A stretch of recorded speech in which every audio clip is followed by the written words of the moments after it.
मित्रांनो, तर कशा आहात तुम्ही सर्वजण? तर मला माहीत असेल तुम्ही एकदम मजेत असाल. तर मित्रांनो, आपल्या गावाची KPL म्हणजेच कोचरी प्रीमियर लीग ही लवकर चालू होणार आहे. तर त्याची तयारी चालली आहे सध्या, हे बघू शकता तुम्ही.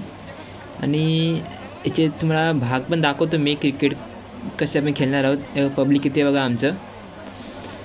हे सर्व टीम आहेत वेगवेगळ्या. त्या टीमांची नावं तुम्हाला दाखवतो मी तुम्हाला नंतर. तर मित्रांनो, KPL ही पर्व पहिला आहे हा. तर तुम्हाला दाखवतो मी पुढच्या भागात. त्या